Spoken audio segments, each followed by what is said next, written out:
All right, lads. So a few people asked me about the holding objective. What is this and what is it used for? So as you can see there, the team will wait on this objective until some other functionality progresses it. For example, objective limits. So that's what we're going to do today. I'm going to show you how to use the holding objective, and this is what I use it for. Usually collecting stuff until everything is collected, and then the next objective will show up, right? So we're going to get into this little secret little garage here. And another thing people ask, and how do I get into stuff? Basically go to props. I go to benches. I put stacking on. I face it away from me. And I do that. So that should get us in there. Go away. And then warp to it by holding RT and LT. And pressing Y. And now we're in this little room here. So I have to put in a spawn point down here. So this is where I'm going to spawn in here, right?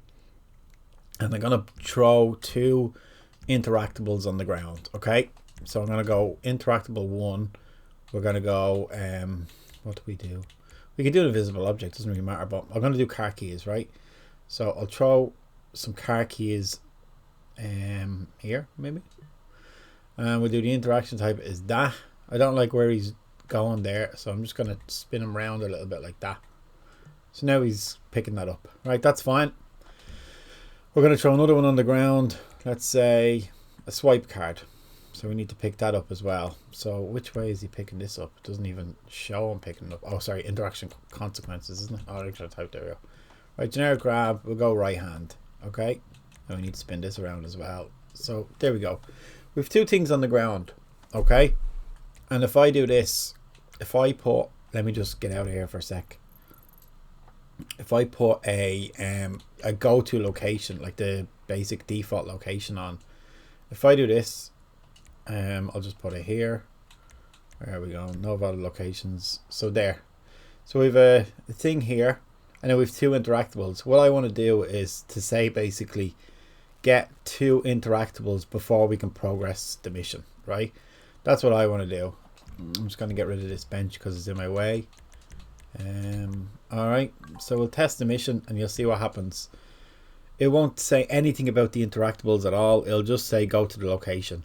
And that's not what we want. Like, we still have the ability to pick them up, but they're not doing anything in the whole mission. They're pointless.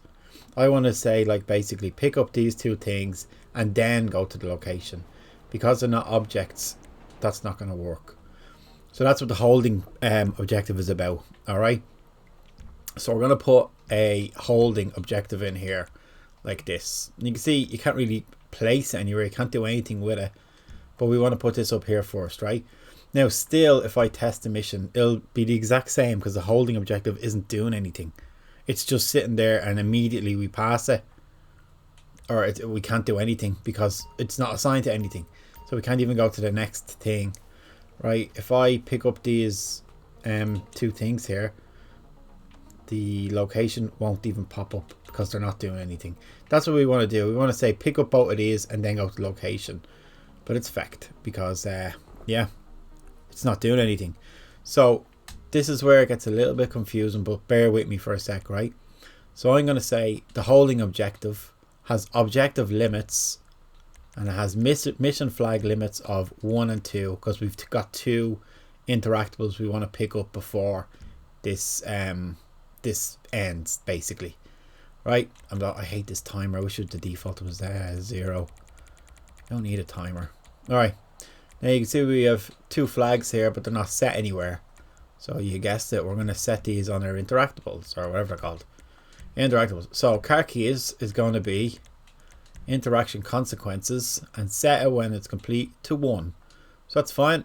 We've got that set to 1, and this one we're going to set to 2. See, the errors are gone now. So let's have a look at the objectives. So one is holding and one is go to location. So for this one, we're going to say find the things, right? That's it. Sorry about the noise and stuff like that. I don't have my keyboard connected. So find the things. Yeah, you can change the color of this as well, by the way, if you want to like go up and down on the D-pad. So it'll make things be pink for the fanciness. Oh, we can do another one. Oh, let's do orange for the crack. That's gonna do absolutely nothing. But yeah, that's all that is. And the second one is just go to location, right? So we'll test this now and you'll see exactly what's going to happen.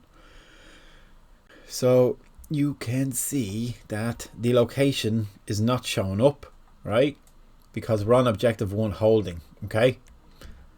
Now if I got the mission flags here, you'll see 1 and 2 is off because we haven't done them yet, and we need to do mission flag 1 and 2 before the objective ends. So I'm going to do that. So I'm going to walk over here. I'm going to pick up this, whatever the hell that is. The key is weird thing, and that's mission flag 1 is set. And then we go over here and we pick up the swipe card, and mission flag 2 is set, and now it says go to location. So that's holding, right? That's all I really use it for. There's other ways you can use it that's a lot more confusing. Like if you have, like I don't do this anymore because the 2 teams things kind of messes up stuff a bit. But if you have 2 teams, right, and you have one team say, you know, collect this car, bring it to the location, and when you're at the location you can have a holding, and then you can say you collect the weapons and bring it to the location, and then you can do a location and you can do holding. You'd go in here and you can say cross objective or other team progress limit, this one here. So you can say like when team 2 gets to the location, wait, and then the same with team 1, when it gets to the location, wait, and then when everybody's at the location we can go to the next objective. That's another thing you can use it for. But this is just a small one just to show you how the holding one works. There's probably way more you can do with this. Somebody was saying you can do dialogue with it, like the way I have like pick up the things, you can do dialogue with it and stuff like that. That would be really cool to do that. So I wouldn't mind trying that. Another thing is I'd like to be able to name the things, like, you know, on the bottom right of the screen. I'd like them to be able to be named, like, you know, you can pick up like the hamsters or something like that. So I have this disable and all, but it just, I think sometimes it says score or something like that. But I'd rather have, like, you know, banknotes or something down the bottom right. There's nothing there, which is kind of annoying. So that's another thing I'm trying to figure out, how to get the little tickers down the bottom right to actually show stuff. So yeah, that's it. That's what I use holding for. Hope that helped. And yeah, sure, I'll talk to you again. Bye.